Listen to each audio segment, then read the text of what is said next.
दोस्तों आज हम अपोलो टायर्स के फंडामेंटल्स और कंपनी चेक करते हैं। ये 526 पे कारोबार कर रहे हैं इस समय।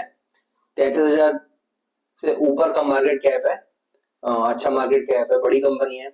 हम सब जानते हैं इस कंपनी को। जो हम गाड़ियां यूज करते हैं, कॉमनली जो टायर्स रखे रहते हैं, उनमें एक बड़ा नाम अपोलो टायर्स है, राइट।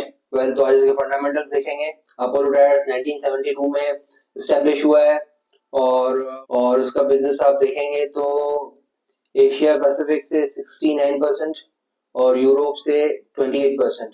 मेनली एशिया और यूरोप से इसका बिजनेस आता है। पीयर कंपैरिजन देखेंगे।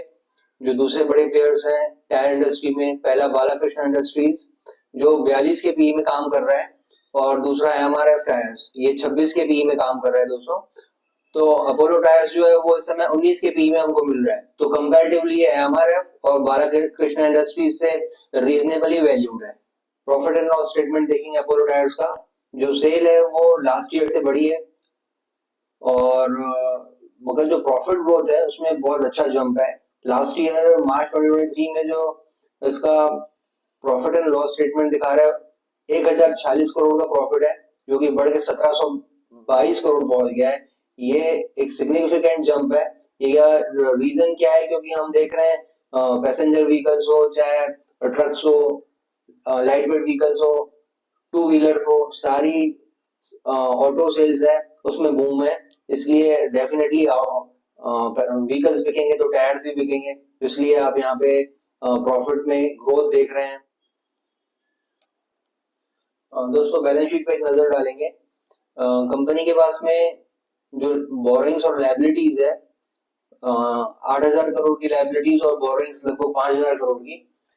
13,000 करोड़ की इसकी लायबिलिटीज है, मगर इसके अगेंस्ट में जो रिजर्व आप देखेंगे एक्स्ट्रा ही है, यानी कि आराम से जो इसकी लायबिलिटीज है उसको कंपनी पूरा कर सकती है, उतना उसके बाद रिजर्व पैसा पड़ा हुआ है। वेल, ये फिक्स एसेट्स है कंपनी के 17,000 करोड़ रुपए के, जिसमें land, building, plant machineries, equipments वगैरह हैं।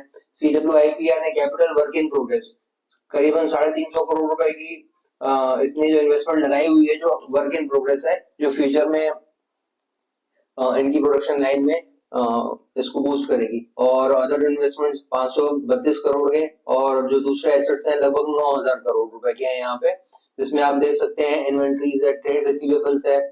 कंपनी के पास 4200 करोड़ की इन्वेंट्रीज पड़ी हुई, ट्रेड रिसीवेबल्स यानी जो पैसे आने बाकी है 2665 करोड़ रुपए के, कैश पड़ा हुआ है लगभग 900 करोड़ रुपए का, और अदर आइटम्स 1100 करोड़ रुपए के आसपास के हैं। वेल, आगे देख लेते हैं। शेयर होल्डिंग पैटर्न पे हम नजर डालेंगे। प्रमोटर के पास में अराउंड 37% स्टेक है। थोड़ा स्टेक कम है, अगर 50% से ज्यादा होता तो और ज्यादा अच्छा रहता, बट अपोजिटली आप देखेंगे कि डीआईज के पास में 22% स्टेक और एफआईज के पास में 18% स्टेक, यानी भर भर के माल दिया हुआ है डीआईज और एफआईज ने, जो कि कॉन्फिडेंस दर्शाता है कंपनी और उसके काम पे। वेल, गवर्नमेंट के पास भी 1.5% हिस्सेदारी है। यहाँ पे अगर आप देख रहे हैं पब्लिक की जो 21% स्टेक दिख रहा है, इसमें अगर आप देखेंगे तो इसमें भी फंड हाउस है, ये इमराल्ड सेज इन्वेस्टमेंट्स नाम से, लगभग 10% इसके पास है और कस्टोडियन के पास 2%, और मोटा मोटी 12% तो उनके पास है। तो इसको आप माइनस कर लेंगे तो पब्लिक के पास मुश्किल से 9-10% ही बचेगा। वेल, तो इसका शेयर होल्डिंग पैटर्न्स बहुत अच्छे लगते हैं यहाँ से। वेल, जो अपोलो टायर्स का ऊपर से हमने फंडामेंटल एनालिसिस किया। ये कंपनी जैसा कि हमने देखा 19 के पी मल्टीपल्स में काम कर रही है, और इंडस्ट्री पी भी अगर आप देखेंगे तो 28 के मल्टीपल्स में इंडस्ट्री पी है, यानी कि कंपैरेटिवली रीजनेबली फेयरली वैल्यूड है। अपसाइड पोटेंशियल दिखता है यहाँ पे। हम मानते हैं कि ये इसमें इन्वेस्टमेंट आराम से हमारे जो फिक्स डिपॉजिट्स है बैंक के उसको बीट कर सकता है। Well, thank you. अगले फंडामेंटल एनालिसिस में अगला स्टॉक देखेंगे, तब तक के लिए धन्यवाद।